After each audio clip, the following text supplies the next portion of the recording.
ನಾಳೆ ಸಿದ್ದರಾಮಯ್ಯನವರು ಅರಸು ಅವರ ದಾಖಲೆಯನ್ನ ಬ್ರೇಕ್ ಮಾಡ್ತಾರೆ. ನಾಳೆ ಜನವರಿ 6 ಅರಸು ಅವರ ಸುದೀರ್ಘಾವಧಿಯ ಸಿದ್ದರಾಮಯ್ಯ ನೋಡ್ರಿ, ಅವರು ಸುದೀರ್ಘವಾಗಿ ಮುಖ್ಯಮಂತ್ರಿ ಇದ್ದದಕ್ಕೆ ನಮಗೇನು ದುಃಖ ಇಲ್ಲ. ಆದರೆ ಅವರು ಸುದೀರ್ಘವಾಗಿ ಮುಖ್ಯಮಂತ್ರಿ ಇದ್ದಕ್ಕೆ ರಾಜ್ಯದ ಜನಕ್ಕೆ ಸಂತೋಷ ಆಗಬೇಕಾಗಿತ್ತು. ಯಾವುದೇ ಸಂತೋಷ ಆಗಿಲ್ಲ. ಯಾಕಂದ್ರೆ ಭ್ರಷ್ಟಾಚಾರ, ಒಳಜಗಳ ಮತ್ತು ದುಡ್ಡು ಸಂಪೂರ್ಣವಾಗಿ ಇಲ್ಲದೇ ಇರುವಂಥ ಖಜಾನೆಯನ್ನು ಬರಿದು ಮಾಡಿ ಅಭಿವೃದ್ಧಿ ಶೂನ್ಯ ಮಾಡಿ ಅವರು ಅತಿ ಹೆಚ್ಚು ದಿವಸಗಳ ಕಾಲ ಮುಖ್ಯಮಂತ್ರಿ ಇದ್ದದ್ದೇ ಒಂದು ಸಾಧನೆ ಹೊರತಾಗಿ ಅವರು ಇದ್ದ ಅವಧಿಯಲ್ಲಿ ಏನೂ ಮಾಡಿಲ್ಲ ಅನ್ನೋದು ಬಹಳ ಸ್ಪಷ್ಟ.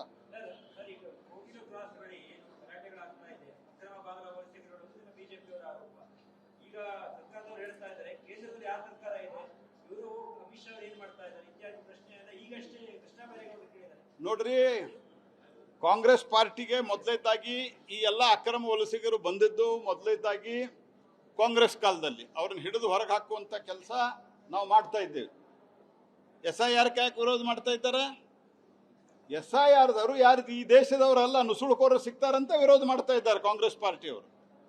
ಎರಡನೇದಾಗಿ ಇವತ್ತು ತ್ರಿಪುರಾದ ಮೂಲಕ on record, I am telling it on record, ಇದನ್ನು ಅಮಿತ್ ಶಾ ಅವರು ಲೋಕಸಭೆಯೊಳಗೂ ಹೇಳಿದ್ದಾರೆ.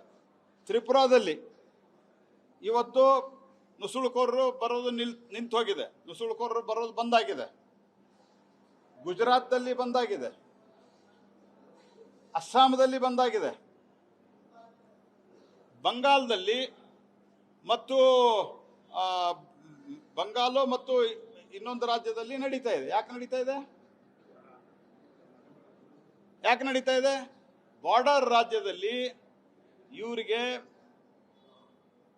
ಅವರು ಮೊದಲೇದಾಗಿ terrain is a difficult terrain.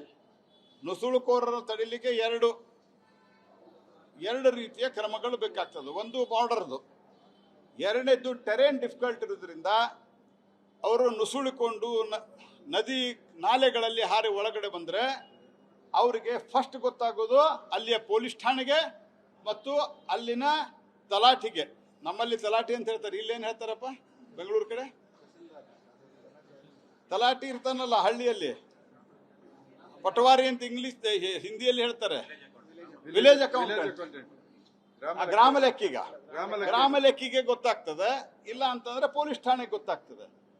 Basic ಆಗಿ ಆರೋಪ ಮಾಡೋದಲ್ಲ. ಇವತ್ತು ತ್ರಿಪುರಾದಲ್ಲಿ ಇಲ್ಲ, ಗುಜರಾತ್ದಲ್ಲಿ ಇಲ್ಲ, ಅಸ್ಸಾಂದಲ್ಲಿ ಇಲ್ಲ, ಬಂಗಾಳದಲ್ಲಿ ಯಾಕಿದೆ?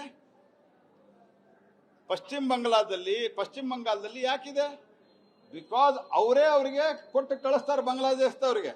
ಅವರು ಒಂದ್ಸರ್ತಿ ಅಲ್ಲಿ ಬಂದು ಆಧಾರ್ ಕಾರ್ಡ್ ತಗೊಂಡ ನಂತರ ಇಡೀ ದೇಶದಲ್ಲಿ ಸ್ಪ್ರೆಡ್ ಆಗ್ತಾ ಇರೋದು ಇವ್ರ ಕಾರಣದಿಂದ. ನಾವು ಒಂದೇದ್ದು ಈಗಾಗಲೇ ಅದರ ಬಗ್ಗೆ ಏನು ಕ್ರಮ ಬೇರೆ ಬೇರೆ ಗಡಿ ಪ್ರದೇಶದಲ್ಲಿ ಕೈಗೊಂಡಿದ್ದೀವಿ. ಆದರೆ ಕಾಂಗ್ರೆಸ್ ಮಾಡಿದ ಪಾಪದ ಫಲ ಅವರು ಬಂದಿದ್ದಾರೆ.